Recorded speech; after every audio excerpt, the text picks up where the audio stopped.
Southern Utah is looking to make some major water policy shifts that could stretch the resource a little further. It just opens up a whole new possibility. I'm Ben Winslow at the Great Salt Lake. Proof that Utah is different depending on where you go. What could be a big boost in St. George could spell disaster here in northern Utah.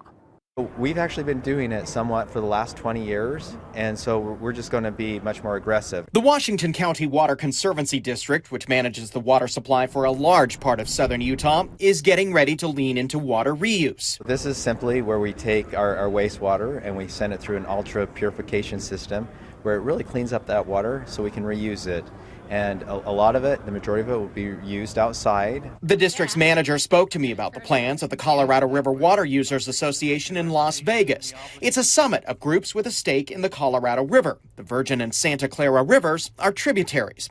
The water district has put the controversial Lake Powell pipeline project on the back burner. This is just one of the items that we're looking at, so we're also diving extensively into conservation. But what works here in southern Utah does not work along the Wasatch Front because of the Great Salt Lake. In the Great Salt Lake Basin, we have a unique problem to where a lot of the flow in, say, the Jordan River is actually water that's already come through a treatment facility and then comes back into the Jordan River and then flows into the Great Salt Lake. If we were to recycle or reuse that water, then we actually lose that water coming into the Great Salt Lake. And that's something we're actually concerned about. Brian Steed is the man appointed by Utah political leaders to help save the Great Salt Lake. Water reuse, he says, hurts it because it's a terminal basin, and what goes in doesn't come out.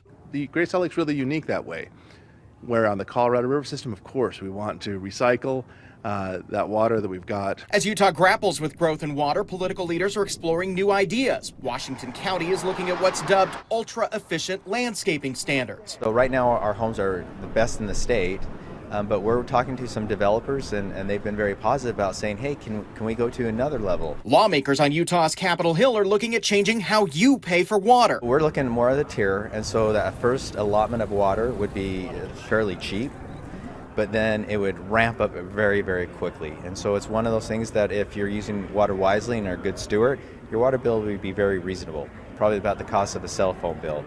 But if you abuse the system, you could have a water bill that's in the thousands of dollars. Lawmakers will consider water bills in the upcoming legislative session. The Washington County Water Conservancy District will roll out its water policies in the coming years. At the Great Salt Lake, Ben Winslow, Fox 13 News, Utah.